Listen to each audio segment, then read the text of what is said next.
Halo, selamat berjumpa kembali dengan channel YouTube Uncle Gapi.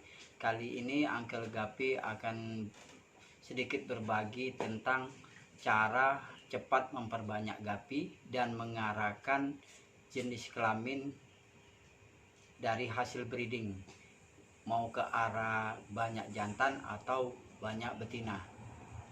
Dalam metode breeding, banyak para breeder menggunakan perbandingan satu jantan satu betina. Ada juga yang menggunakan 2 jantan 1 betina. Cuman metode yang paling cepat untuk menghasilkan gapi banyak ialah dengan menggunakan metode breeding massal. Breeding massal yang saya maksud adalah breeding dengan perbandingan banyak kali banyak. Maksudnya misal betinanya 10, jantannya 10. Disesuaikan dengan media tempat breeding. Bisa misalnya tempatnya luas, betinanya 50 ekor, jantannya 100 ekor. Sedangkan untuk mengubah jenis kelamin, arah jenis kelamin dikenal dengan seks reversal. Cuma itu menggunakan hormon dan bahan-bahan. Tapi Uncle Gapi di sini akan berbagi secara alami. Ya, kita ikuti. Pertama-tama, siapkan media breeding. Media breeding sesuai dengan keadaan tempat. Setelah media setelah siap, masukkan jantan dan betina. Ini trik untuk mendapatkan jantan yang banyak, suhunya panas atau tinggi. Pada saat suhu tinggi, buraya akan mengarah atau embrionya akan mengarah banyak jantan. Jadi dalam breeding dengan suhu yang tinggi, anakan yang dihasilkan banyakkan jantan. Itu telah diteliti dan maksudnya telah ada di dalam pelajaran ilmu genetik. Selain itu, untuk memperbanyak anakan jantan, pergunakan perbandingan jantan lebih banyak daripada betina. Misal jantannya 15, betinanya 7. Pokoknya perbandingannya lebih banyak jantan. Itu berdasarkan pengalaman dan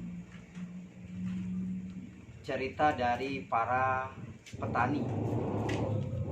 Selain itu, untuk menghasilkan buraya lebih condong ke jantan, pergunakan indukan betina yang masih virgin. Kenapa masih virgin? Karena pada saat pertama kali melahirkan, indukan betina lebih besar persentase anakannya jantan. Untuk kelahiran kedua biasanya persentasenya akan berkurang jantannya dan lebih condong ke betina. Jadi untuk itu gunakanlah betina yang sudah cukup umurnya, karena pada gapi jumlah anak yang dilahirkan itu tergantung dari umur dan besaran badan indukan betina. Jadi misal kita breeding betina pada umur 2,5 bulan, anakan pertama yang dihasilkan bisa 15.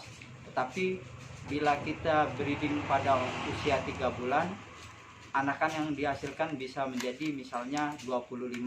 Jadi gunakan indukan betina yang telah cukup umur. Semakin tua umurnya dan semakin besar badannya, anakan yang dihasilkan lebih banyak.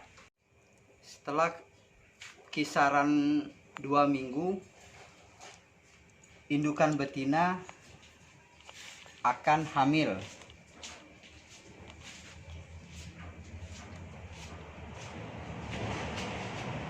Indukan betina akan sulit atau males melahirkan di tengah koloninya ini, karena pada saat rame indukan betinanya susah untuk melahirkan karena dia takut anaknya dimakan oleh teman-teman koloninya. Jadi kalaupun dia beranak berarti itu sudah tidak tertahankan lagi. Jadi dia beranak di tempat media breeding itu. Jadi sebelum dia beranak di tempat media breeding ini, kita pisahkan indukan betina yang telah hamil.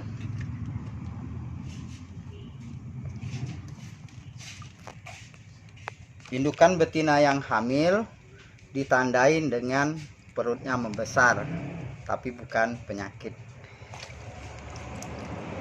Nah, tempatkan di media tersendiri. Media tersendiri ini airnya yang kualitas atau parameternya kalau bisa sama atau mendekati.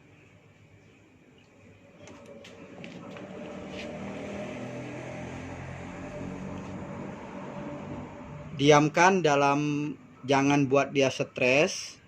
Dalam beberapa hari ditunggu saja, dia akan melahirkan.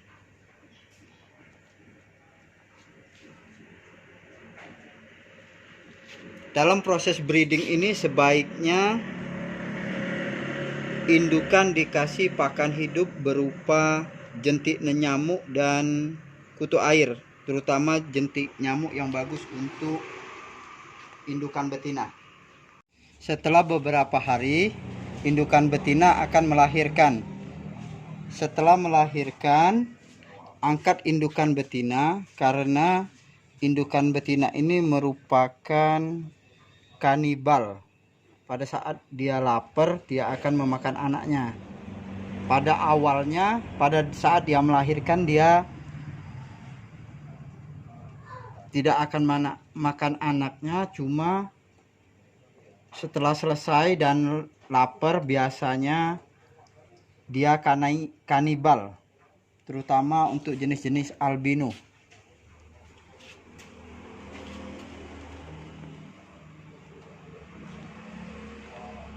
Tempatkan di media yang telah kita siapkan. Untuk yang airnya bagus, bisa langsung dimasukkan ke tempat media breeding, atau kita lihat kesehatannya. Kalau dia kurang sehat, dikarantina dulu di tempat tersendiri sekitar sehari, 2 hari ataupun 3 hari. Kalau telah sehat baru kita masukkan lagi ke tempat media breeding. Kembali sedikit saya jelaskan mengenai suhu tadi. Yang dimaksud suhu hangat adalah suhu yang masih dalam toleransi di mana ikan gapi tersebut bisa hidup normal. Jadi bukan yang suhu hangat gimana. Jadi suhunya misal 28 atau 29 derajat. Jadi kalau dia 27 dibandingkan dengan yang 29 derajat lebih condong ke menghasilkan anakan jantan.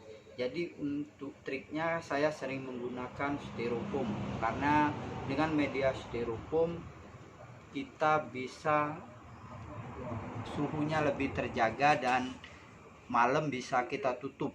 Dan saya juga bisa breeding biasanya di outdoor. Jadi pada saat siang pada saat pagi dia bisa terkena sinar matahari dan malam bisa kita tutup.